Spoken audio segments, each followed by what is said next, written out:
Close your eyes. Take a deep breath in and let it out slowly. You are safe here.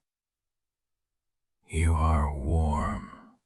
The sounds of the night wrap around you like a blanket. Outside, the world is quiet. The streets are empty. The houses are dark. But in the spaces between, in the shadows where the street lights don't reach, that is where the stories live. Tonight's story takes us to a small house on a village road where a midwife works through the night and the darkness listens. The midwife's name was Esperanza. She was 63 years old. She had delivered more babies than she could count. She had worked through wars and famines and floods. She had walked through the night to reach mothers in labor. She had held newborns in her hands and guided them into the world. She was not afraid of the dark. She was not afraid of the night. She was afraid of very few things, but she was afraid of the sound.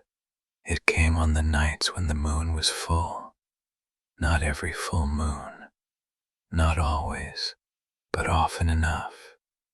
Often enough for her to recognize it. Often enough for her blood to run cold when she heard it. Walk, walk, walk. The sound was not a word. It was not a voice. It was a sound that lived in the throat of something that was not human. It was a sound that came from the darkness outside the window. It was a sound that meant death was near. Esperanza had heard it many times. She had heard it before the death of old Tandang Pedro. She had heard it before the death of the young mother who hemorrhaged. She had heard it before the death of the child who was born too soon. Every time the sound came, walk, walk, or walk, and every time someone died. Tonight was a full moon. Tonight she had been called to a birth. The house was small. The road was long. The night was dark. She walked with her bag and her knowledge and her steady hands. The moon was close. It hung in the sky like an eye. It watched her walk. It lit the road. It cast long shadows through the trees. She reached the house. The mother was young. This was her third child. The labor was difficult. The baby was breech. Esperanza worked. She was calm. She was focused. She was professional. She had done this 1,000 times. She would do it 1,000 more. The night deepened. The labor continued. The moon climbed. And then Esperanza heard it outside the window in the darkness. Walk, walk, walk. She did not stop working. She did not change her expression. She kept her hands steady. She kept her voice calm. But inside, something shifted. The sound was close, closer than usual. It was right outside the window, right beside the house, right where the shadows were deepest. Walk, walk. The mother looked at her. Did you hear that? She asked. Esperanza smiled. It is nothing, she said. Just the night sounds. Focus on your breathing. Focus on the baby. But the sound was not nothing. The sound was the walk, walk, the creature that called death, the thing that flew in the darkness and announced the end. Esperanza had heard it many times. She knew what it meant. She knew that someone in this house would not see the morning. Walk, walk, walk. The sound was louder now. It was pressing against the walls. It was seeping through the cracks. It was filling the room with a cold that had nothing to do with the temperature. The mother shivered. The baby shifted. The labor intensified. Esperanza walked faster. She had to deliver the baby before the sound arrived, before the walk-walk came inside, before it took what it came for. She had never believed in such things. She was a woman of science. She was a woman of medicine, but the sound was real. The cold was real.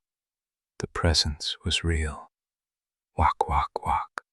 The sound was at the window now, right at the glass. Esperanza could see the curtain move. She could see the shadow. It was large. It was dark. It had wings. It had eyes that glowed in the moonlight. It was pressing against the glass. It was waiting. The baby came. A girl. Healthy. Strong. Her cry filled the room. It was the most beautiful sound Esperanza had ever heard. It was the sound of life, the sound of beginning, the sound of hope, and it drove the wak-wak back. The shadow at the window retreated, the cold faded, the sound softened. Wak-wak-wak, distant now, fading, going away. Esperanza held the baby. She wrapped the baby. She gave the baby to the mother. She cleaned her hands. She packed her bag. She was done. The baby was safe. The mother was safe. The night was quiet. She walked home. The moon was still up. The road was still dark. The shadows were still long. But the sound was gone. The wak-wak had left. It had not taken anyone tonight. The baby's cry had driven it away. The sound of new life had pushed back the sound of death. Esperanza reached her house. She locked the door. She sat in her chair. She closed her eyes. She listened to the silence. The silence was good. The silence meant safety. The silence meant that the night was over and no one had died. But she knew it was only for tonight. The wak-wak would return. It always returned. On the next full moon, it would be there again. Outside the window, in the darkness, calling. Walk, walk, walk, and someone would die. That was the way of things. That was the price of life. The wak-wak called and the dead answered. She did not sleep that night. She sat in her chair and she listened to the silence. She held on to it. She savored it. She let it fill her, because the silence would not last. The sound would return. The wak-wak would call, and she would be there. She would always be there, delivering babies, fighting death, one birth at a time. You are safe here. The sound is just the night. The darkness is just darkness. But if you hear wak-wak, wak-wak outside your window tonight, hold your breath and listen. The sound means something. Close your eyes. Let the darkness hold you. Sleep well.